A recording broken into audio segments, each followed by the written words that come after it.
السلام عليكم ورحمة الله. إن الحمد لله نحمده ونستعينه من يهده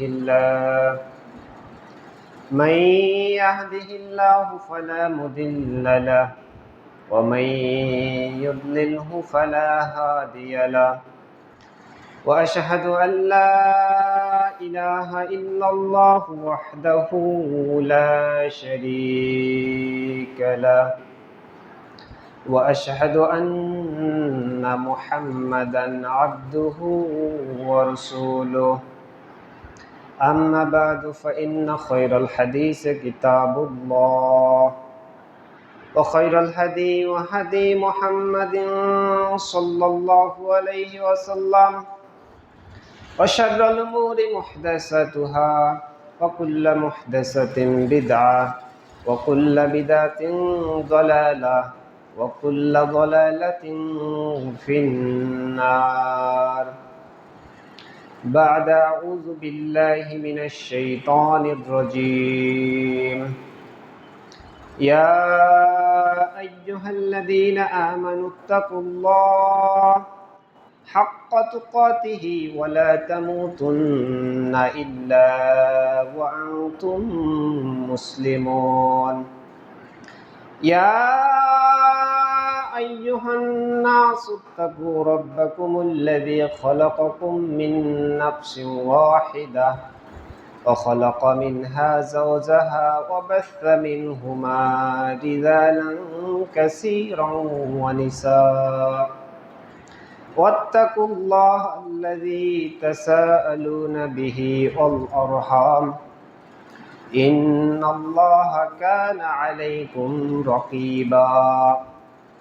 يا أيها الذين آمنوا اتقوا الله وقولوا قولا سديدا يصلح لكم أعمالكم ويغفر لكم ذنوبكم ومن يطع الله ورسوله فقد فاز فوزا عظيما. بسم الله الرحمن الرحيم. قاف والقرآن المجيد بل عجبوا أن جاءهم منذر منهم فقال الكافرون هذا شيء عظيم أإذا متنا وكنا ترابا ذلك رجع بعيد. فقال تعالى لقد كان لكم في رسول الله أسوة حسنة إلى آخر الآية. وقال النبي صلى الله عليه وسلم وعن ربيعة بن كعب رضي الله تعالى عنه قال كنت مع رسول الله صلى الله عليه وسلم فأتيته بوجوهه وهزاته فقال لي سال قلت أسألك مرافقتك في الجنة قال أو غير ذلك قلت هو ذاك قال فأعني على نفسك بكثرة السجود. রাহুল মুসলিম। প্রশংসা মহান আল্লাহ সুবহানাহু ওয়া তাআলার জন্য। আলহামদুলিল্লাহ। সকলে একটু মুখ নড়িয়ে একটু জোরে বলি আলহামদুলিল্লাহ। দরুদ ও সালাম বর্ষিত হোক আমাদের প্রাণ প্রিয় রাসূল মুহাম্মদ সাল্লাল্লাহু আলাইহি ওয়াসাল্লামের উপর। যে নবী মুহাম্মদ সাল্লাল্লাহু আলাইহি ওয়াসাল্লাম বিশাল সাম্রাজ্যের জন্য কোনো রাজাকে ভয় পেতেন না, আবার অসহায় দুস্থ অভাবী মিসকিনদের সঙ্গে একসঙ্গে পথ চলতে একসঙ্গে বসে খেতে হীন মনে করতেন না। যে নবী মুহাম্মদ সাল্লাল্লাহু আলাইহি ওয়াসাল্লাম ব্যক্তিগত প্রতিশোধ গ্রহণ করতেন না, কিন্তু আল্লাহ তাআলার আইন বাস্তবায়নে চুল পরিমাণ ছাড় দিতেন না। যে নবী মুহাম্মদ সাল্লাল্লাহু আলাইহি ওয়াসাল্লামের অক্লান্ত পরিশ্রমে আজকে আমরা পেয়েছি চূড়ান্ত ধর্ম, পরিপূর্ণ ধর্ম। সেই নবীর ওপর সংক্ষেপে দরুদ পাঠ করি, সকলে বলি সাল্লাল্লাহু আলাইহি ওয়াসাল্লাম। আমরা যে প্রথমে প্রশংসা করেছি, কার প্রশংসা করেছি? জোরে বলুন। আমার সঙ্গে একটু কথা বলবেন। এখন ধরেন যে আমি বক্তব্য দিলাম, 45 মিনিট 30 মিনিট দিলাম, আর আপনি ঘুম পারলেন, ব্যাস আমারও বলাই কি হলো আর আপনার শোনাই বা কি হলো, আপনি ঘুম পারলেন আমি বলেই গেলাম, কোনো লাভ হইল কারো? কোনো লাভ নেই। তাহলে মনোযোগ সহকারে শুনতে হবে যা কথাগুলো আজকে বলবো ইনশাআল্লাহ। আমরা যে শুরুতে প্রশংসা করেছি, কার প্রশংসা করেছি? আল্লাহ তাআলার প্রশংসা করার দরকার আছে। আল্লাহ তাআলা আমাদেরকে কত নিয়ামত রাজি দিচ্ছেন। আল্লাহ কোরআনে বলছেন, ওয়া ইন তাউদ্দু নি'মাতাল্লাহি লা তুহসুহা, তোমরা আল্লাহর নিয়ামতগুলো গুনবা, কাউন্ট করবা যে 1 2 3 4 এভাবে আমি গুনবো, দেখবো যে আল্লাহ কত নিয়ামত আমাকে দিছে, এটা গুনবো। তো আল্লাহ বলছেন তুমি গুনতে থাকবা, লা তুহসুহা, তুমি গুনে গুনে গুনে শেষ করতে পাবা না। তুমি আল্লাহর নিয়ামত গুনবা কিন্তু ইয়ত্তাই পাবা না, কোনো কুল কিনারাই পাবা না যে আল্লাহর নিয়ামতগুলো গনে গনে শেষ করতে পাবা না, এত নিয়ামত দিছে। কিন্তু আমাদের সমস্যা হইল যে আমরা আল্লাহর নিয়ামতগুলো খুঁজেই পাই না। ধরেন আমাদের জীবনে 2-1টা দুঃখ, ওইটাকে আমরা সবসময় চোখের সামনে আনি, মাথায় আনি যে এটা আমার দুঃখ, সবসময় ওইটা নিয়ে পড়ে থাকি। কিন্তু আল্লাহ যে আমাকে অনেকগুলো নিয়ামত দিছে সে কথা ভুলে যাই। আসলে আমরা ভুলে যাই আল্লাহ যে আমাকে নিয়ামত দিছে এতগুলা, আমাদের আসলে খুঁজেই পাই না আল্লাহ আমাকে কি নিয়ামত দিছে। কিন্তু আল্লাহ বলছেন যদি গুনতে চাও তাহলে গুনে শেষ করতে পারবা না, এত নিয়ামত দিছে। দেখেন আমরা মুমিন না, আমরা কি মুমিন তাই না? মুসলিম আমরা। তো আমাদের একটা স্পেশাল গুণ হবে যে আল্লাহ আমাদেরকে যতটুকু দিছে, অল্প দিছে, অল্পতেই শুকরিয়া আলহামদুলিল্লাহ। এটা আমাদের একটা গুণ হওয়া উচিত, এটা স্পেশাল একটা গুণ অটোমেটিক হওয়া উচিত যে আমরা যেহেতু মুমিন মুসলিম, আল্লাহ আমাদেরকে যা দিছে ঠিক আছে আলহামদুলিল্লাহ, আর কিছু চাই না। 2টা হাদিস বলবো, এই বাক্যটা আপনার মাথায় আসবে। দেখেন, আন্না রাসূলুল্লাহ সাল্লাল্লাহু আলাইহি ওয়াসাল্লাম দাফাহু দাইফুন হুয়া কাফির। আল্লাহ রাসূল সাল্লাল্লাহু আলাইহি ওয়াসাল্লাম একদিন একটা মানুষকে অতিথি আপ্যায়ন করাবেন, অতিথায়ন করাবেন, তাকে আপ্যায়ন করাবেন। তো ওই লোকটা ছিল কাফের। কাফের লোককে রাসূলুল্লাহ সাল্লাল্লাহু আলাইহি ওয়াসাল্লাম অতিথি আপ্যায়ন করাবেন। ফাআমারা লাহু রাসূলুল্লাহ সাল্লাল্লাহু আলাইহি ওয়াসাল্লাম বিশাতিন, আল্লাহ রাসূল অতিথি আপ্যায়ন করার জন্য সাহাবাকরামকে নির্দেশ দিলেন যে একটা বকরির দুধ দহন করে নিয়ে আসো, আমি খাওয়াবো, অতিথি আপ্যায়ন করাবো। ফাহুলিবাত, বকরির দুধ দহন করা হলো। ফাশারিবা হিলাবাহা, সে একটা বকরির দুধ খেয়ে ফেললো। সুম্মা উখরা, যখন একটা খেয়ে ফেলছে নবী সাল্লাল্লাহু আলাইহি ওয়াসাল্লাম বলছেন আর একটা নিয়ে আসো। আর একটা নিয়ে আসা হলো। ফাশারিবাহু, ওটাও খেয়ে ফেললেন। সুম্মা উখরা, আর একটা নিয়ে আসো। আর একটা নিয়ে আসা হলো। ফাশারিবাহু, ওটাও খেয়ে ফেললেন। হাত্তা শারিবা সাবআ সিয়াতিন, খেতে খেতে খেতে খেতে 60টা বকরির দুধ একাই খেয়ে ফেলছে। কয়টা বকরির দুধ? কথা বুঝবেন কিন্তু। 60টা বকরির দুধ একাই খেয়ে ফেলছে। ওই লোকটা কি? কাফের। কি ছিল? কাফের। এবার হাদিসের পরের অংশ দেখেন, সুম্মা ইন্নাহু আসবাহা ফা আসলামা, পরের দিন সকালবেলা ভাগ্যক্রমে, এদিকে মনোযোগ দেন সবাই, মনোযোগ দেন, পরের দিন সকালবেলা ভাগ্যক্রমে ওই লোকটা মুসলিম হয়ে গেছে। আলহামদুলিল্লাহ বলি, মনোযোগ দেন সবাই আমার দিকে। তো পরের দিন সকালবেলা ভাগ্যক্রমে ওই লোকটা কি হয়েছে? মুসলিম হয়েছে। মুসলিম হওয়ার পর সকালবেলা আবার রাসূলুল্লাহ সাল্লাল্লাহু আলাইহি ওয়াসাল্লামের কাছে আসছেন। এসে এবার নবী সাল্লাল্লাহু আলাইহি ওয়াসাল্লাম আজকেও তাকে অতিথি আপ্যায়ন করাবেন। তো আবার আদেশ করলেন, ফাআমারা লাহু রাসূলুল্লাহ সাল্লাল্লাহু আলাইহি ওয়াসাল্লাম বিশাতিন, আল্লাহ রাসূল আজকেও আদেশ করলেন সাহাবাকরামকে, সাহাবাকরাম তোমরা একটা বকরির দুধ দহন করে নিয়ে আসো, আমি একে খাওয়াবো, আজকেও অতিথি আপ্যায়ন করাবো। তো ফাহুলিবাত ফাশারিবা হিলাবাহা, যখন একটা বকরির দুধ দহন করে নিয়ে আসা হয়েছে, একটা বকরির দুধ খেয়ে ফেললো। সুম্মা আমারা বি উখরা, এরপর নবী সাল্লাল্লাহু আলাইহি ওয়াসাল্লাম বললেন যে আর একটা বকরির দুধ দহন করে নিয়ে আসো। যখন আর একটা বকরির দুধ দহন করে নিয়ে এসে তার সামনে দেওয়া হয়েছে, ফালাম ইয়াস্তাতিম মাহা, সে আর খাইতে পারে না। আগের দিন কয়টা খাইছে বলেন তো? ও কি ছিল? কাফের। পরের দিন কয়টা খাইল?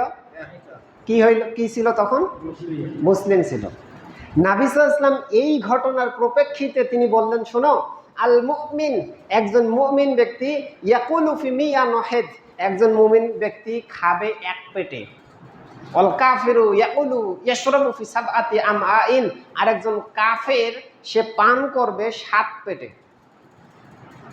আগের দিন কাফেরটা 7 পেটে 7টা বকরির দুধ খাইছে, পরের দিন মুসলিম হয়ে একটা খাইছে। নবী সাল্লাল্লাহু আলাইহি ওয়াসাল্লাম বললেন একজন মুমিন খাবে এক পেটে, ওয়াল কাফিরু ইয়াকুলু ফি সাবআতি আমআইন ইয়াশরাবু ফি সাবআতি আমআইন, একজন কাফের খাবে 7 পেটে। তার মানে হচ্ছে গিয়ে আগের দিন কাফের ছিল, ও যতই দেন ওর ভরে না। পরের দিন মুমিন হয়েছে, অল্প পাইছে, তাতে হ্যাঁ হ্যাঁ ঠিক আছে আর লাগবে না, ভরে গেছে।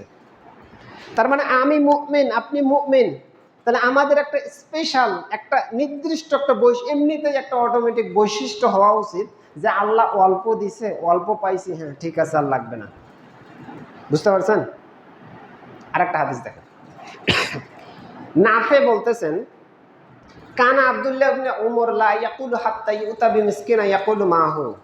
আব্দুল্লাহ ইবনে উমর একজন সাহাবী, উমর রাদিয়াল্লাহু আনহু ছেলে আব্দুল্লাহ ইবনে উমর, তো তিনি খেতেন না ততক্ষণ পর্যন্ত যতক্ষণ না তার সাথে একজন মিসকিন, একজন গরিব অসহায় মিসকিন যতক্ষণ না তার সাথে খাবে তিনি ততক্ষণ খাবার গ্রহণ করবেন না। একজন মিসকিনকে ধরে নিয়ে আসা হবে, সে বসে খাবে, তারপরেই সাহাবী খাবেন, এটা সাহাবীর অভ্যাস। তো নাফে বলতেছে ফাআদখালতু রুজুলান, আমি একজন ব্যক্তিকে ধরে নিয়ে আসলাম, ইয়াকুলু মাহু, যাতে এই সাহাবীর সঙ্গে খেতে পারে, খাওয়ার জন্য ধরে নিয়ে আসলাম।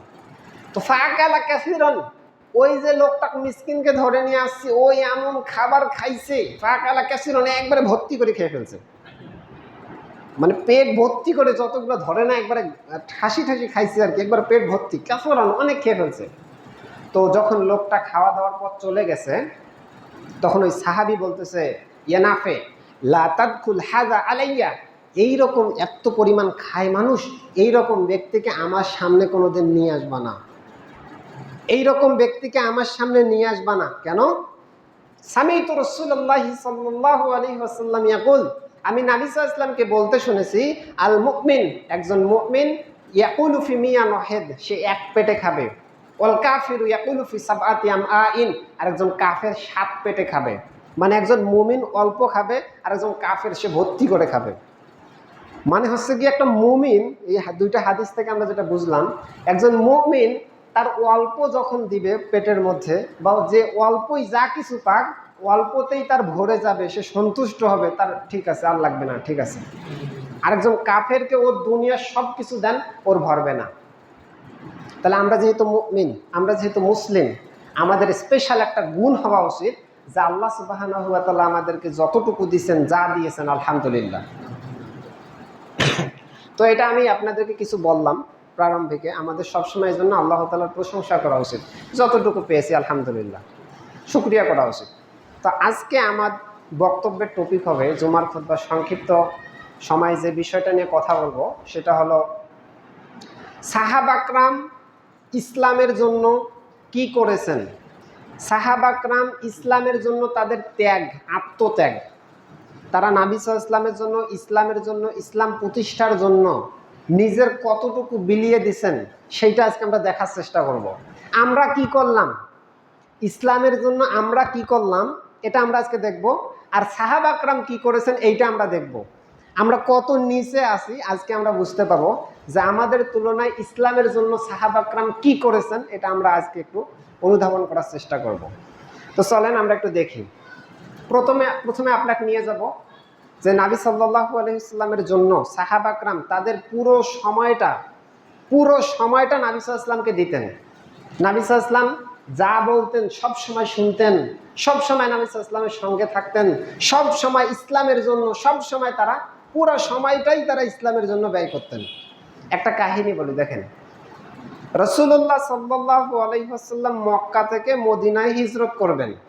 কাহিনী তো জানেন, হিজরত সবাই তো বোঝেন না, হিজরত বোঝেন না? মক্কা থেকে মদিনায় হিজরত করবেন কেন? শখে কি করবেন? মক্কা থেকে যে মদিনায় আসছেন, শখে আসছেন, ঘুরতে আসেন নাই, তাকে বের করে দেওয়া হয়েছে। প্রথম হিজরি 26 সফর মাসের 26 তারিখ 11 জন কাফের বড় বড় নেতা একত্রিত হয়েছে যে আমরা কালকে রাতে, পরের দিন রাতে মুহাম্মদ সাল্লাল্লাহু আলাইহি ওয়াসাল্লামকে এই 11 জন মিলে হত্যা করব। এই কথা আল্লাহ তাআলা মুহাম্মদ সাল্লাল্লাহু আলাইহি ওয়াসাল্লামকে জানিয়ে দিয়েছে। এই যে হত্যা করবে, আগের দিন রাতে সিদ্ধান্ত হয়েছে, পরের দিন রাতে এখন মুহাম্মদ সাল্লাল্লাহু আলাইহি ওয়াসাল্লাম চলে যাবে, মক্কা থেকে মদিনায় হিজরত করবে। উনি কিন্তু নিজে যাচ্ছেন না, ওনাকে মারা হবে, এই জন্য উনি চলে যাচ্ছেন। রাত্রিবেলায় 11 জন কাফের দরজার সামনে এসে দাঁড়াইছে। নবী সাল্লাল্লাহু আলাইহি ওয়াসাল্লামের অভ্যাস ছিল রাত্রির যখন গভীর হইতো তখন গভীর রাত্রে তিনি উঠে মসজিদে হারাম অর্থাৎ কাবা গৃহের কাছে গিয়ে তিনি তাহাজ্জুদ পড়তেন, এটা তার অভ্যাস ছিল। তো রাত্রিবেলায় যখন বের হবেন ওই সময় কাফেররা প্ল্যান করছে যে ওই সময় আমরা সবাই মিলে একসঙ্গে ঝাঁপি পড়ে তাকে হত্যা করব, প্ল্যান করছে। নবী সাল্লাল্লাহু আলাইহি ওয়াসাল্লাম রাত্রিবেলায় ঘর থেকে বের হয়েছেন, হয়ে এক মুঠো বালু নিছেন, নিয়ে সবাইকে ছিটা মারছেন। সবার যখন মানে ওই বালুগুলো আল্লাহ তাআলা সবার শরীরে নিক্ষেপ করছেন আল্লাহর ইচ্ছায়, আর ওই ধুলো পড়ার কারণে তারা আর নবী সাল্লাল্লাহু আলাইহি ওয়াসাল্লামকে দেখতে পারে নাই। নবী সাল্লাল্লাহু আলাইহি ওয়াসাল্লাম তাদের মাঝ দিয়ে কিন্তু চলে গেছেন। 11 জন কাফের বাইরে লুকিয়ে আছে, ওদের মাঝ দিয়ে নবী সাল্লাল্লাহু আলাইহি ওয়াসাল্লাম চলে গেছে, কিন্তু তারা নবী সাল্লাল্লাহু আলাইহি ওয়াসাল্লামকে দেখতে পারে নাই। কার ইচ্ছা? আল্লাহ তাআলার ইচ্ছা, দেখতে পারে নাই। দেখেন, নবী সাল্লাল্লাহু আলাইহি ওয়াসাল্লামকে মারা হবে এই জন্য কিন্তু তিনি চলে যাচ্ছেন, চলে গেলেন। তারপর রাত্রিবেলায় আবু বকরকে নিয়ে শহর গৃহ হয়ে থাকলেন, 3 দিন থাকছেন। এগুলো অনেক ইতিহাস, আমি এগুলো বলতেছিলাম। তো মক্কা থেকে মক্কার লোকেরা কাফের মুশরিকরা মক্কা থেকে নবী সাল্লাল্লাহু আলাইহি ওয়াসাল্লামকে বের করে দিয়েছেন, কিন্তু মদিনায় কিন্তু আরেকটা ফির উল্টা, সম্পূর্ণ বিরোধপূর্ণ। কিরকম? যে মদিনার লোকগুলো আবার সাদরে একবারে খুশি মনে নবী সাল্লাল্লাহু আলাইহি ওয়াসাল্লামকে গ্রহণ করতেছেন। মক্কার লোকগুলো কি করছে? বের করে দিছে। আর মদিনার লোকগুলো ওয়েলকাম করতেছে।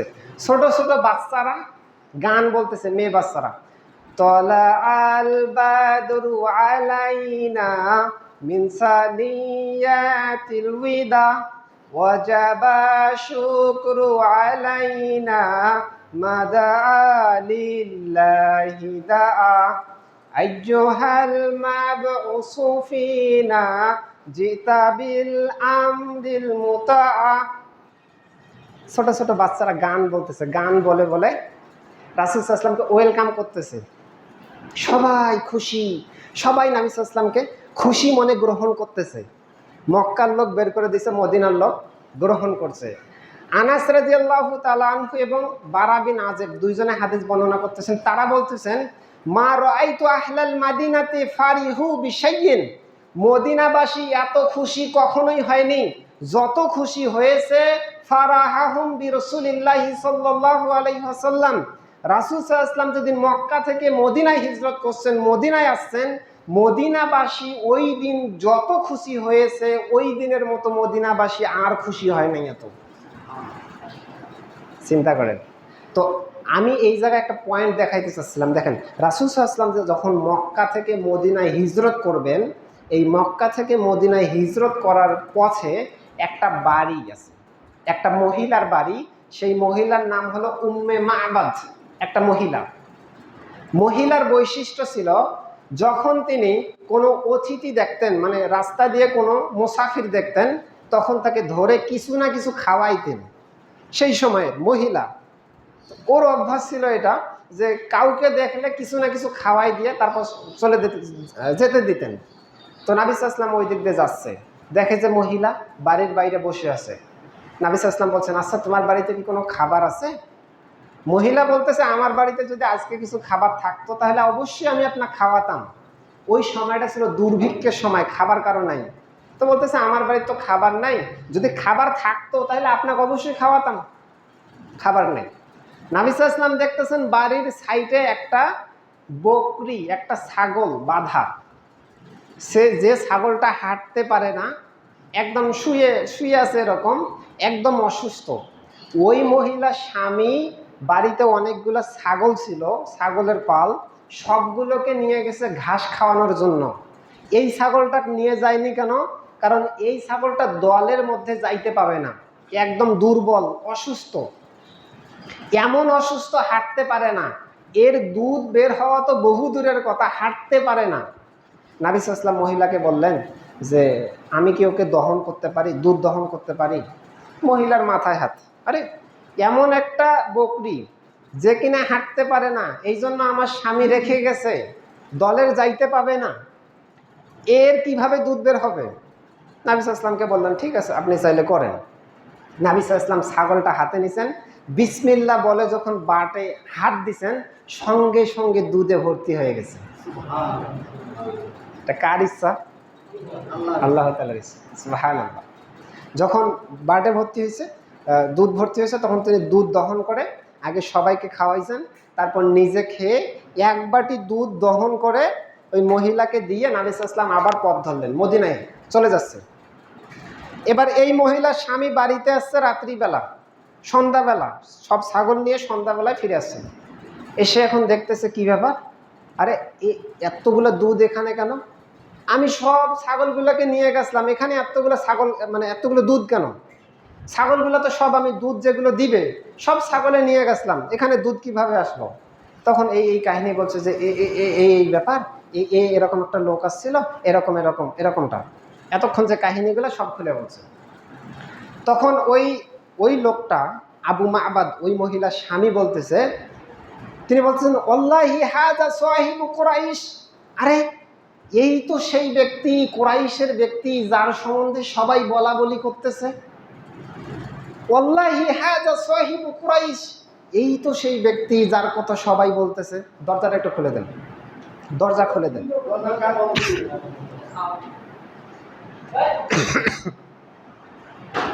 তো ওই আবু মা'বাদ, সবাই আমার দিকে এবার দেখেন, আবু মা'বাদ বলতেছে যে ওয়াল্লাহি হাযা সাহিবু কুরাইশ, এই তো সেই ব্যক্তি।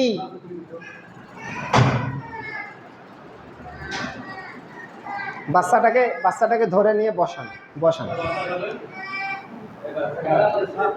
আচ্ছা থাকে, এদিকে দেখেন, এদিকে আপনারা সবাই এদিকে দেখেন, ওর যা অভিভাবক নিয়ে বসান। আচ্ছা এদিক দেখেন, সবাই এদিক দেখেন, এদিক দেখেন, দরজাটা এটা সমস্যা করতেছে।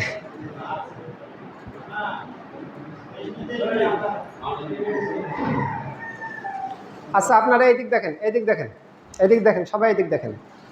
যখন ওই আবু মা'বাদ ফিরে আসছে, এসে বলতেছে এই তো সেই ব্যক্তি, ঘটনা শুনে বলতেছে কুরাইশের সেই ব্যক্তি, সবাই যার কথা বলতেছে। ওকে নিয়ে একটু বাইরে থাকেন না, একটু বাইরে থাকেন না, এটা একজন নিয়ে বাইরে থাকেন। এইদিক দেখেন, আপনারা এইদিক দেখেন, ওখানে ও কি করে করুক, ছোট বাচ্চার তো বোঝে না। তো ওই লোকটা বলতেছে, আবু মা'বাদ, ওই মহিলার স্বামী, যে এই তো সেই ব্যক্তি যার কথা সব কুরাইশ বলতেছে। তো তিনি বলছে, শুনো, লাকাদ হামামতু, আমার বড্ড ইচ্ছা হয়, আন আসহাবাহু, আমি তার সঙ্গে থাকি, সব সময় তার সহবতে থাকি, আমার জীবনে সব সময় তার পিছনে ব্যয় করি, আমার এটা বড্ড ইচ্ছা হয়। ওয়ালা আফালান্না, আর আমি এটা অবশ্যই করব। ইন ওয়াজাদতু ইলা যালিকা সাবিলা, যদি আমি সামর্থ্যবান হই, যদি আমি সুযোগ পাই, তাহলে আমার এটা বড্ড ইচ্ছা হয়, আমি আমার জীবনের সব সময় তার সঙ্গে থাকব। একটা মানুষ যে এখনো ইসলাম গ্রহণ করে নাই, তিনি বলতেছেন যে ওয়াল্লাহি, আল্লাহর কসম করে বলছে, আরে এটা তো আমার বড্ড ইচ্ছা হয়, আমার খুব ইচ্ছা হচ্ছে যে আমি আমার জীবনের সব সময় তার সঙ্গে থাকি, আমার জীবনের সবগুলো সময় তার জন্য ব্যয় করি, তার সঙ্গে কাটিয়ে দিই। সাহাবা একরাম নিজের দেখেন, এখনো ইসলাম গ্রহণ করে নাই, কিন্তু উনি এখনো কাফের, এখনো ইসলাম গ্রহণ করে নাই, কিন্তু ওনার মনের ইচ্ছা যে আমার সব সময় আমি নবী সাল্লাল্লাহু আলাইহি ওয়াসাল্লামকে দিয়ে দিই। চিন্তা করছেন? এই দেখেন, এবার দেখেন, সাহাবা একরাম, সব সাহাবীর একটা বৈশিষ্ট্য ছিল, সব সময় নবী সাল্লাল্লাহু আলাইহি ওয়াসাল্লামের সঙ্গে থাকতেন, কাছাকাছিতে থাকতেন। একটু যদি পৃথক হইতেন, নবী সাল্লাল্লাহু আলাইহি ওয়াসাল্লাম থেকে একটু যদি বাইরে যেতেন, তারা মনে করতো কি রে, মুনাফিক হয়ে গেছি নাকি, খারাপ মানুষ হয়ে গেছি, এরকম মনে হইতো। একটা হাদিস বলে দেখেন, হানজালা রাদিয়াল্লাহু তাআলা আনহু, তিনি বলতেছেন, লাকিয়ানি আবু বক্কর আমার সঙ্গে সাক্ষাৎ করলেন, দেখা করে বলতেছেন, কাইফা আনতা ইয়া হানজালা, তুমি কেমন আছো? হানজালা কেমন আছো? তো হানজালা বলতেছেন, আফাকা হানজালা মুনাফিক হয়ে গেছে। তাকে বলতেছে কেমন আছো, কি উত্তর দিবে, ভালো আছি আলহামদুলিল্লাহ ইত্যাদি। তো বলতেছে নাফাক হানজালা মুনাফিক হয়ে গেছে। তখন আবু বকর রাদিয়াল্লাহু আনহু বলছেন, আরে মুনাফিক হয়ে গেছো, সুবহানাল্লাহ মা তাকুলু, কি কও, মুনাফিক হয়ে গেছো কিভাবে? তো তিনি বলছেন, ইন্না নাকুনু ইনদা রাসূলিল্লাহি সাল্লাল্লাহু আলাইহি ওয়াসাল্লাম, আমরা যখন রাসূল সাল্লাল্লাহু আলাইহি ওয়াসাল্লামের সঙ্গে থাকি, ইউযাক্কিরুনা বিন নারি ওয়াল জান্নাহ, তিনি জান্নাতের কথা বলেন, জাহান্নামের কথা বলেন, জান্নাতের আলোচনা করেন, জাহান্নামের আলোচনা করেন, হাত্তা কাআন্না রাইয়া আইনিন, যেন জান্নাত জাহান্নাম আমরা নিজ চোখে দেখতেছি। যখন আলোচনা করে তখন এটা মনে হয় যেন জান্নাত জাহান্নাম নিজ চোখে দেখতেছি। ফাইজা খরাজনা মিন ইনদি রাসূলিল্লাহি সাল্লাল্লাহু আলাইহি ওয়াসাল্লাম, আলোচনা তো শুনলাম, একসঙ্গে বসে এতক্ষণ ছিলাম, যখনই একটু তার থেকে পৃথক হয়ে বাইরে যাই, স্ত্রী সন্তানের কাছে যাই, না ফানাসি না কাসেরন, একবারে সব কিছু ভুলে যাই। এতক্ষণ যে ইমানটা শক্তিশালী ছিল, বাইরে বের হয়ে সব যেন একবারে শেষ হয়ে গেল, সব ভুলে যাই, ইমানটা কাজ করে না। তো দেখেন, নবী সাল্লাল্লাহু আলাইহি ওয়াসাল্লামের সঙ্গে সবসময় থাকতেন, কিন্তু একটু পৃথক হয়েছে, বাইরে গেছে, স্ত্রী সন্তানের কাছে গেছে, জমিতে গেছে, মনে হচ্ছে যে না মুনাফিক হয়ে গেছে, এখন তো আর ইমান ওইভাবে কাজ করতেছে না। তো আবু বকর রাদিয়াল্লাহু আনহু শুনে বলতেছে, আরে আল্লাহি ইন্না লানালকা মিসলা হাযা, তোমার এই অবস্থা আমারও তো একই অবস্থা। আমিও যখন রাসূল সাল্লাল্লাহু আলাইহি ওয়াসাল্লামের সঙ্গে থাকি ইমান একবারে পরিপূর্ণ মনে হয়, খুব ইমানদার, বাইরে গেলে মনে হয় মুনাফিক হয়ে গেছে, ভাল লাগে না কিছু। তো বলছে ঠিক আছে, রাসূল সাল্লাল্লাহু আলাইহি ওয়াসাল্লামের কাছে যাই চলো। এবার আবু বকর রাদিয়াল্লাহু আনহু এবং হানজালা দুইজনে নবী সাল্লাল্লাহু আলাইহি ওয়াসাল্লামের কাছে আসছেন। এসে এবার হানজালা বলতেছে অনেক দূর থেকে, নাফাকা হানজালা ইয়া রাসূলুল্লাহ, হানজালা মুনাফিক হয়ে গেছে, হানজালা মুনাফিক হয়ে গেছে। রাসূল সাল্লাল্লাহু আলাইহি ওয়াসাল্লামকে বলতেছে, রাসূল সাল্লাল্লাহু আলাইহি ওয়াসাল্লাম বলছে, আরে কি কও, মুনাফিক হয়ে গেছে মানে কিভাবে? তো বলতেছে, ইয়া রাসূলুল্লাহ এরকম এরকম, আপনার কাছে থাকলে মনে হয় যেন খুব ইমানদার, একবারে ভালো লাগা কাজ করে, পূর্ণ ইমান, কিন্তু যখন বের হয়ে যায় সব কিছু ভুলে যায়। রাসূলুল্লাহ সাল্লাল্লাহু আলাইহি ওয়াসাল্লাম তখন একটা কথা বললেন, এই দেখেন, এবার দেখেন, নবী সাল্লাল্লাহু আলাইহি ওয়াসাল্লাম বললেন, শোনো, ওয়াল্লাহি নাফসি বিয়াদিহি, যার হাতে আমার প্রাণ রয়েছে তার কসম করে বলি, ইন লাউ তাদুমুনা আলা মা তাকুনুনা ইনদি ওয়া ফি যিকরি লা সাফাহাতুমুল মালাইকাতু আলা ফুরুশিকুম ওয়া ফি তুরুকিকুম। হানজালা শোনো, আমার কাছে থাকা অবস্থায় তোমরা যেরকম ঈমান তোমাদের থাকে, এই ঈমান যদি সব সময় তোমাদের থাকতো, তাহলে ফেরেশতা এসে তোমাদের সঙ্গে মুসাফা করতো, আলা ফুরুশিকুম তোমাদের বিছানায়, অফি তুরুকিকুম তোমাদের রাস্তাঘাটে গিয়ে ফেরেশতা তোমাদের মুসাফা করতো তোমাদের সঙ্গে। তার মানে এই ঈমানটা সব সময় কাজ করবে, কাজ করবে না। সাহাবা একরাম এরকম, যখনই নবী সাল্লাল্লাহু আলাইহি ওয়াসাল্লামের আলোচনা শুনতেন, সঙ্গে থাকতেন, সবসময় মনে হয়েছে ঈমানটা পরিপূর্ণ, যখন বের হয়ে যেতেন সব কিছু ভুলে যেতেন। এই দেখেন, আপনি এখন দেখেন, আপনি এখন আলোচনা শুনতেছেন, একটু ঈমান মনে হয় কাজ করতেছে না, একটু ঈমান আছে, একটু আলোচনা শুনতে তৎক্ষণাৎ মনে হয় যে না এখন থেকে ভালো হয়ে যাব, আর খারাপ কাজ করব না, এরকম মনে হয়। কিন্তু বাইরে যখন বের হয়ে যান তখন ভুলে গেছেন কি কি শুনছেন। এরকম হয় না? সবার এরকম হয়। তো সাহাবা একরাম এরকম হতেন। এই জন্য আমাদের উচিত সবসময় এরকম ইসলামী হালাকা, ইসলামী আয়োজন, ইসলামিক কথাবার্তা, এগুলোর ভিতরে থাকা, ইসলাম নিয়ে জ্ঞান চর্চা করা, তাহলে ঈমানটা একটু মজবুত থাকবে, শক্তিশালী থাকবে। তো আমি আপনাকে যেটা দেখাতে চেষ্টা করলাম সেটা হলো, নবী সাল্লাল্লাহু আলাইহি ওয়াসাল্লামের জন্য সাহাবা একরাম সবসময় সঙ্গে থাকতেন, একটু পৃথক হলে নিজেকে মুনাফিক মনে করতেন, সবসময় নিজের সঙ্গে থাকার চেষ্টা করতেন নবী সাল্লাল্লাহু আলাইহি ওয়াসাল্লামের। এমনকি নবী সাল্লাল্লাহু আলাইহি ওয়াসাল্লামের সঙ্গে থাকতেন দুনিয়াতে, তারা জান্নাতেও নবী সাল্লাল্লাহু আলাইহি ওয়াসাল্লামের সঙ্গে থাকতে চাইতেন আর কি, তাদের এটা আশা। রাবিয়া ইবনে কাব বলতেছে, কুনতু মা রাসূলিল্লাহি সাল্লাল্লাহু আলাইহি ওয়াসাল্লাম, আমি রাসূল সাল্লাল্লাহু আলাইহি ওয়াসাল্লামের সঙ্গে থাকতাম রাত্রিবেলায়, ফা আতাইতুহু বি উজুহিহি ওয়া হাজাতিহি, রাত্রিবেলায় আমি তাকে উজুর পানি এবং প্রয়োজনীয় যেগুলো জিনিস, গামছা, আপনার মেসওয়াক, এগুলো তাকে এগিয়ে দিতাম। রাত্রিবেলায় আমি তাকে সাহায্য করতাম, এভাবে এগিয়ে দিতাম, খেজমত করতাম। তো একদিন তিনি আমাকে বলতেছেন, নবী সাল্লাল্লাহু আলাইহি ওয়াসাল্লাম বলতেছেন যে, রাবিয়া চাও, তুমি আমার কাছে কিছু চাও, আমার কাছে কিছু চাও, আমি তোমাকে দেব। তো রাবিয়া বলতেছে, আসআলুকা মুরাফাতাকা ফিল জান্নাহ, আমি চাই যে আমি আপনার সঙ্গে জান্নাতে থাকব। সাহাবী দুনিয়া তো সবসময় নবী সাল্লাল্লাহু আলাইহি ওয়াসাল্লামের সাথে ঘুরঘুর করতেছেন, এই সাহাবীর ইচ্ছা যে নবী সাল্লাল্লাহু আলাইহি ওয়াসাল্লামের সঙ্গে জান্নাতেও থাকবেন। তো বললেন যে আও গায়রা জালিকা, এটা তো কঠিন, জান্নাত দেওয়ার ক্ষমতা কার? নবী সাল্লাল্লাহু আলাইহি ওয়াসাল্লামকে নিজে জান্নাত দিতে পাবেন কাউকে? ক্ষমতা নবী সাল্লাল্লাহু আলাইহি ওয়াসাল্লামের ওই ক্ষমতা নেই যে নিজে জান্নাত দেবে। তো নবী সাল্লাল্লাহু আলাইহি ওয়াসাল্লাম বলছেন, আও গায়রা জালিকা, তুমি অন্য কিছু চাও, আমি তোমাকে দিয়ে দিই। তো সাহাবী বলছে, না, হুয়া জাকা, এইটাই লাগবে, আমি আপনার সঙ্গে জান্নাতে থাকতে চাই, এইটাই আমার লাগবে, আর কিছু লাগবে না। তখন নবী সাল্লাল্লাহু আলাইহি ওয়াসাল্লাম বলেন, ঠিক আছে, ফাআইন্নি আলা নাফসিকা বিকাসরাতিস সুজুদ, তাহলে বেশি বেশি সেজদা করো, বেশি বেশি নফল সালাত আদায় করে আমাকে সাহায্য করো। মানে তুমি যদি বেশি বেশি নফল সালাত আদায় করতে পারো তাহলে তুমি আমার সঙ্গে জান্নাতে থাকতে পারবা, বেশি বেশি নফল সালাত। তাহলে আমি এতক্ষণ যেটা দেখাতে চাইলাম এই কয়েকটা হাদিস ঘটনা থেকে, যে সাহাবা একরাম তাদের নিজের জীবনের পুরা সময়টা নবী সাল্লাল্লাহু আলাইহি ওয়াসাল্লামের পিছনে ব্যয় করার চেষ্টা করতেন, নবী সাল্লাল্লাহু আলাইহি ওয়াসাল্লামের সঙ্গে থাকার চেষ্টা করতেন সব সময় সব সময় সব সময়। কিন্তু আমাদের দেখেন একটু সময় হয় না। দেখেন এই যে এখন যে এতগুলো মানুষ দেখতেছেন না, প্রথমে কিন্তু এতগুলো মানুষ ছিল না যখন খুতবায় উঠি। মানে আমাদের একটু সময় নেই ইসলামের জন্য, আমাদের একটু সময় নেই আল্লাহর জন্য। শেষে আসলাম, আমরা যে একটু সময় বের করব আমাদের ইসলামের জন্য, আল্লাহর জন্য, সেইটা আমরা পারি না। তো সাহাবা একরাম নিজের জীবনের পুরো সময় ইসলামের জন্য, নবী সাল্লাল্লাহু আলাইহি ওয়াসাল্লামের জন্য ডেডিকেট করতেন। এই দেখেন, এবার আপনার অদ্ভুত কিছু আরও তথ্য। শুধু নিজের সময় না, শুধু নিজের সময় না, নিজের জীবনটাও দিতে তারা কোনো দ্বিধা করতো না। নিজের জীবন, সাহাবা একরাম নিজের জীবনটাও নবী সাল্লাল্লাহু আলাইহি ওয়াসাল্লামের জন্য, ইসলামের জন্য দিতে দ্বিধাবোধ করতেন না। আপনাকে এখানে দুইটা কাহিনী বলবো, একটা দেখেন। চতুর্থ হিজরি সফর মাস একটা কাহিনী ঘটছে। আজাল এবং কারা নামে দুইটা গোত্র, এই দুইটা গোত্রের কিছু সংখ্যক লোক নবী সাল্লাল্লাহু আলাইহি ওয়াসাল্লামের কাছে আসছে, এসে বলতেছে, ইয়া রাসূলুল্লাহ, আমরা ইসলাম গ্রহণ করব, এখনো করি নাই, আপনি কিছু সাহাবী আমাদের সঙ্গে পাঠান, আমরা এদের কাছ থেকে দিন শিখব। আপনি কয়েকজন সাহাবী আমাদের সঙ্গে পাঠান, আমাদের গ্রামে ওরা থাকবে, আমাদেরকে দিন শেখাবে, পাঠান কয়েকজন।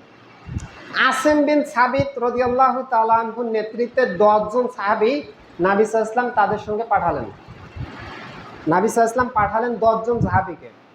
যখন এই 10 জন সাহাবী তাদের গ্রামে গেছেন, এবার তারা মুনাফিকি করলো। আজাল এবং কারা গোত্র, দুই গোত্র একত্রিত হয়ে এই সাহাবীর ওপর আক্রমণ শুরু করলো। 100 জন লোক তারা সাহাবীদের ওপর আক্রমণ করলো। 8 জন সাহাবী ওইখানে শহীদ হয়েছে। কয়জন সাহাবী? 8 জন সাহাবী ওইখানে শহীদ হয়েছে। শহীদ হওয়ার পর 2 জন সাহাবী পাহাড়ের উপরে উঠছে, 2 জন সাহাবী পাহাড়ের উপরে উঠছে। একজন হলো খোবাইব রাদিয়াল্লাহু তাআলা আনহু, খোবাইব হয়তো অনেকে নামটা জানেন, খোবাইব। আর একজন হলো যায়েদ বিন দাসেনা। এই 2 জন সাহাবী পাহাড়ের উপরে উঠছে। তো সবাই বলল যে তোমরা পাহাড় থেকে নামো, আমরা তোমাদেরকে মারবো না, নামো, ওখান থেকে নামো। সাহাবা একরাম যখন 2 জন সাহাবীকে বলছে, তখন ওরা সরল মনা মানুষ, ঠিক আছে, কথা যখন দিছে মারবে না, তো নামছে। নামার সঙ্গে সঙ্গে গ্রেপ্তার করছে সব মানুষ। এবার ওই 2 জন সাহাবীকে নিয়ে বিক্রি করে দিছে মক্কায়। এর আগে দ্বিতীয় হিজরিতে বদর যুদ্ধ হয়েছে। ওই বদর যুদ্ধে এই সাহাবা একরামরা কাফেরদেরকে কিন্তু অনেক কাফেরকে মারছে। তো মক্কায় তাদের যে গোষ্ঠী ছিল, ছেলেপেলে ছিল, নাতি ছিল, ওরা এখন এই সাহাবীদেরকে কিনে নিয়ে তাদেরকে মারবে, মানে প্রতিশোধ নেবে। কথা বুঝতে পারছেন? এবার এই 2 জন সাহাবীকে মক্কায় বিক্রি করে দিছে। এবার মক্কার লোকেরা কিনে নিছে, এই 2 জন সাহাবীকে কিনে নিয়ে এখন মারবে ইচ্ছা মতো। এবার মারার সময় হয়েছে, খোবাইব রাদিয়াল্লাহু তাআলা আনহুকে মারা হবে। তাকে যখন মারার জন্য আনা হচ্ছে, তিনি বলতেছেন যে আমাকে 2 রাকাত নামাজ পড়ার সুযোগ দাও। তিনি 2 রাকাত নামাজ পড়লেন, তাড়াহুড়া করে 2 রাকাত নামাজ পড়ছেন। কেন তাড়াহুড়া করে? তো বলা হচ্ছে যে তিনি, এটা হয়তো কাফেররা মনে করতে পারে যে মৃত্যুর ভয়ে হয়তো আমি ধীরে ধীরে পড়তেছি। কাফের যদি খুব ধীরে ধীরে নামাজ পড়ি, তাহলে কাফেররা মনে করবে যে মনে হয় মৃত্যুকে ভয় পাচ্ছে, এজন্য ধীরে ধীরে পড়তেছে। এই জন্য ওই সাহাবী তাড়াহুড়া করে 2 রাকাত নামাজ পড়ছে। পরে এবার মৃত্যুর কাস্টে আসছে, যখন তাকে ফাঁসি দেওয়া হবে, মারা হবে। তো তিনি মৃত্যুর ওই কাস্টে, ফাঁসির কাস্টে দাঁড়িয়ে 10 লাইনের একটা কবিতা পাঠ করছেন।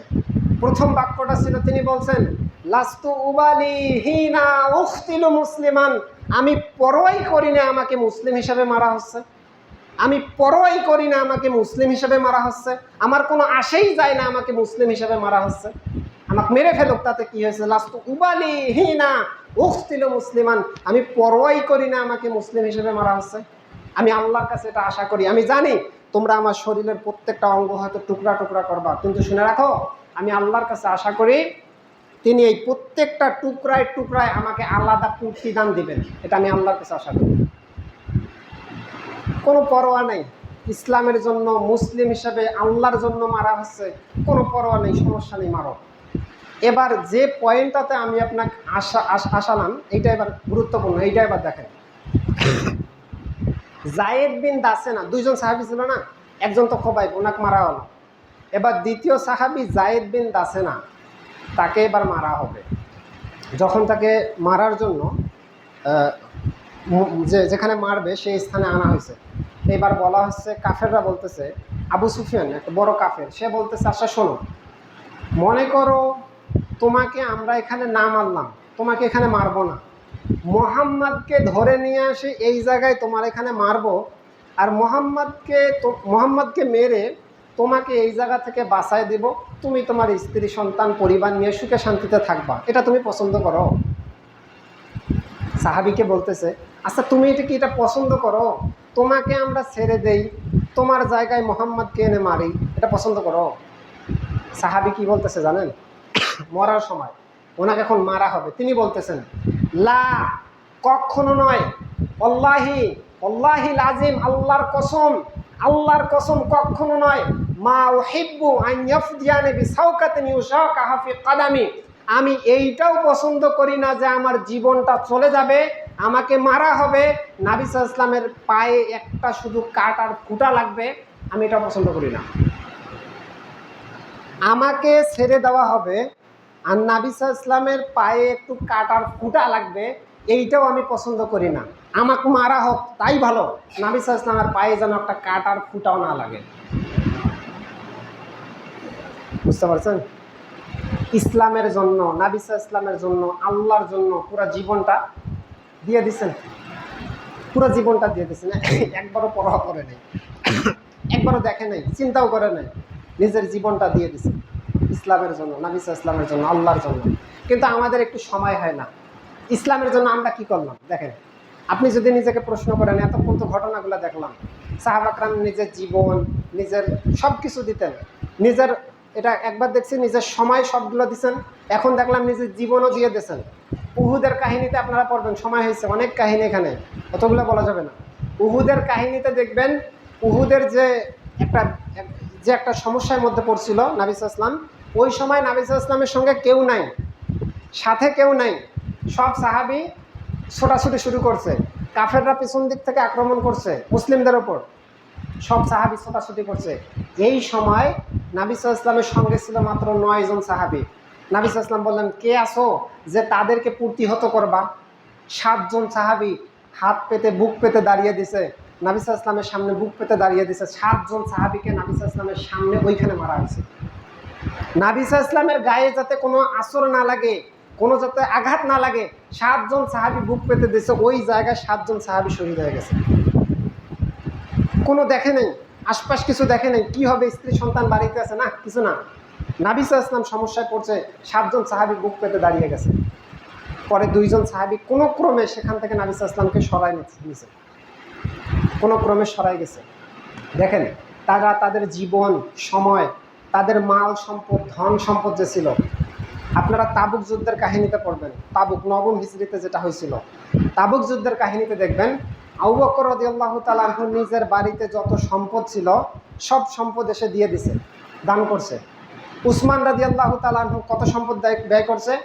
উসমান রাদিয়াল্লাহু তাআলা আনহু তাবুক যুদ্ধের যে ঘোষণা আসবে ওই সময় তিনি উট রেডি করতেছে, একটা বাণিজ্য কাফেলা রেডি করতেছে, যে এই কাফেলা আমি ব্যবসা করতে যাব। তিনি ব্যবসা করার জন্য একটা কাফেলা রেডি করতেছেন, ব্যবসায়িক সফর রেডি করতেছেন, ওখানে অনেকগুলো উট ছিল, ঘোড়া ছিল, তিনি চলে যাবেন ব্যবসা করার জন্য। ওই সময় আসছে, ঘোষণা আসছে, তাবুক যুদ্ধে যাব, কে কে কার কি আছে দান করো। উসমান রাদিয়াল্লাহু আনহু কোনো কথা নেই, সবগুলো নিয়ে যাও। ব্যবসা করার জন্য বের হয়েছেন, কিন্তু বলতেছে ব্যবসা করার আর দরকার নেই, সবগুলা দিয়ে দাও। উমর রাদিয়াল্লাহু তাআলা আনহু নিজের তাবুক যুদ্ধের সময় যত সম্পদ ছিল অর্ধেক ভাগ করছেন, অর্ধেক এসে নবী সাল্লাল্লাহু আলাইহি ওয়াসাল্লামকে দিয়েছেন। নিজের সময়, নিজের জীবন, নিজের মাল সম্পদ নবী সাল্লাল্লাহু আলাইহি ওয়াসাল্লামের জন্য, আল্লাহর জন্য, দ্বীনের জন্য, ইসলামের জন্য ব্যয় করছেন। এই জন্য আজকে দিন আমরা ইসলাম এইভাবে পাইছি। কি ভাবছেন এমনি এমনি আছে? কোনো মানুষ পৃথিবীতে একটাও মুসলিম নাই। নবী সাল্লাল্লাহু আলাইহি ওয়াসাল্লাম হঠাৎ করে আসলেন, ওহী নিয়ে আসলেন, ওহী আল্লাহ তাআলার কোরআন নিয়ে আসলেন, এসে হঠাৎ করে এতগুলো পরিবর্তন হইল কিভাবে? এরকম ডেডিকেটেড যদি কোনো সাহাবা کرام যদি এরকম উৎসর্গিত নিজেকে না করতেন, ইসলাম আজকে প্রতিষ্ঠা সম্ভব হইতো না। নিজের জীবন দিয়ে দিচ্ছেন ইসলামের জন্য, কোনো পরোয়া করে নেই। চিন্তা করেন আমরা কি করলাম? কিছুই করি নেই। এখন অনেকগুলো লোক আছে, আমাদের একটু সময় নেই, একটু যে জুমার দিন আগে আগে আসবো, ফজিলতপূর্ণ একটা দিন, সেটুকুও পারি না, নিজের সময় নেই। আহা, আল্লাহ যেন আমাদেরকে যে কথাগুলো বললাম, এই কথাগুলো আমাদেরকে বুঝে শুনে আমল করার তৌফিক দান করেন এবং এইখান থেকে আমাদের শিক্ষা গ্রহণ করার তৌফিক দান করে। আমিন ইয়া রাব্বাল আলামিন। ওয়া আখিরু দাওয়ানা আনিল হামদুলিল্লাহি রাব্বিল আলামিন।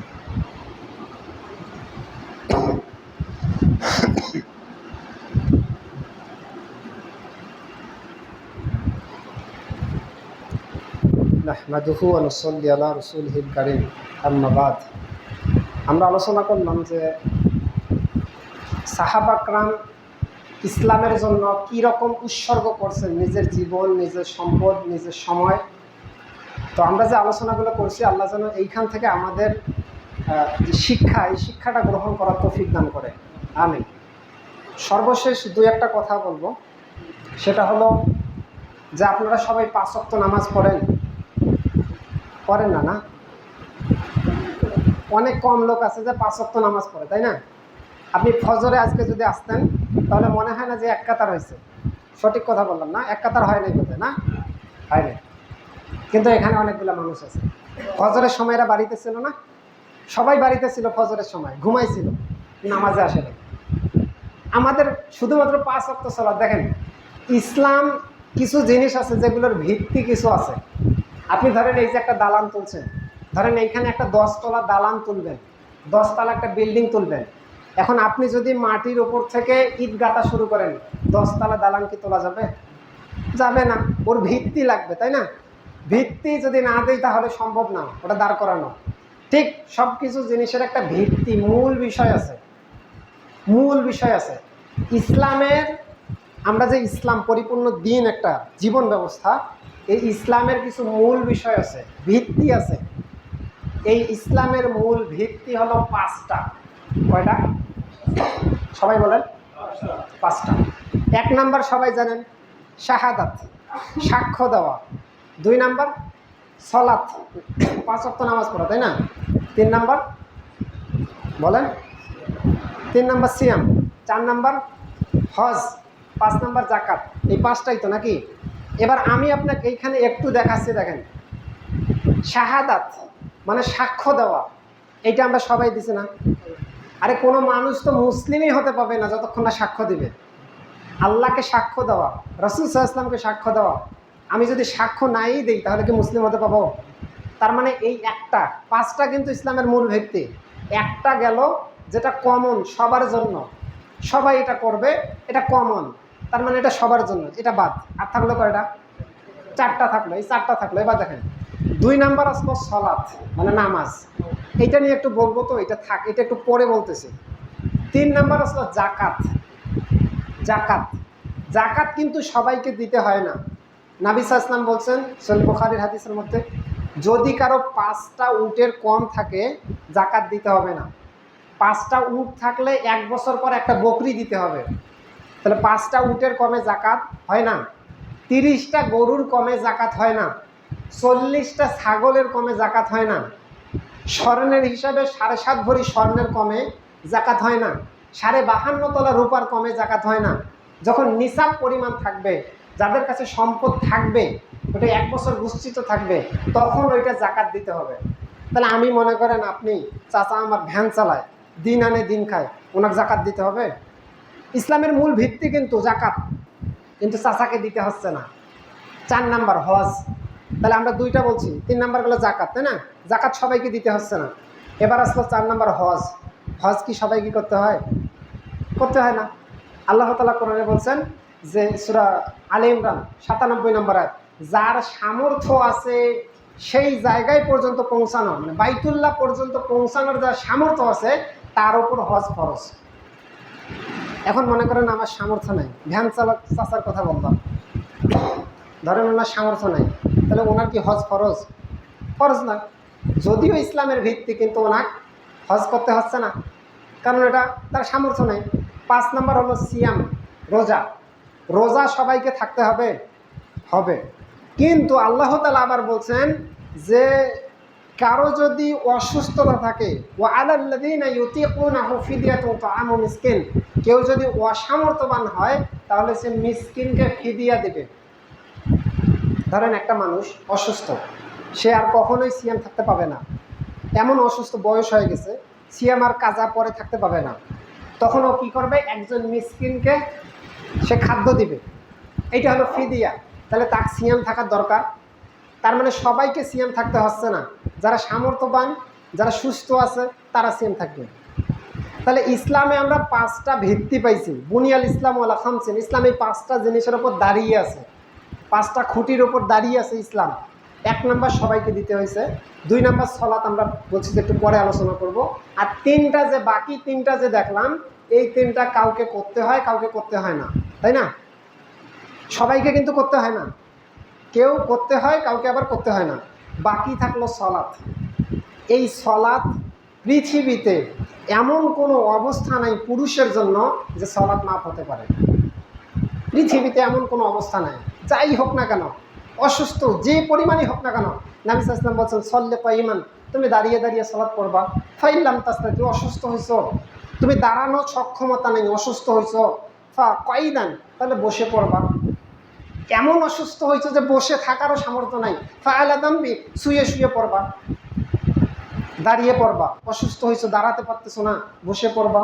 বসে থাকারও সামর্থ্য নেই, এমন অসুস্থ, শুয়ে শুয়ে পড়বা, ইশারায় পড়বা। সলাৎ পড়তেই হবে, পড়তেই হবে, পড়তেই হবে, এখানে কোনো মাপ নেই। মহিলাদের হিসাব আলাদা, ওদের কিছু মাপ আছে, সময় সময় ওদের মাপ আছে। পুরুষের জন্য এমন কোনো অবস্থা জীবনেও তৈরি হবে না যেখানে মানুষের জন্য সলাৎ মাপ হতে পারে। সলাৎ মাপ নেই, পুরুষের জন্য সলাৎ মাপ নেই। চিন্তা করছেন? আল্লাহ যেন আমাদেরকে 5 ওয়াক্ত সালাত পড়ার তৌফিক দান করে।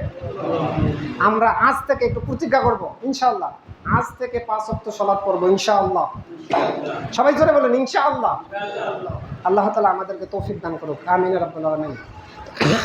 আমি একটু অসুস্থ, তো মানে আমার একটু কাশ বের হচ্ছে, অনেক দিন থেকে এটা ভুগতেছি।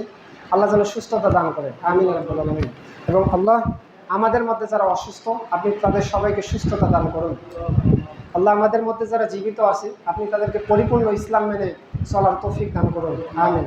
এবং আমাদের মধ্যে যাদেরকে নিবেন, আপনি উঠাই নেবেন আল্লাহ, তাদেরকে ইমানের সহিত নিয়ে যাওয়ার তৌফিক দান করুন, আমিন ইয়া রাব্বুল আলামিন।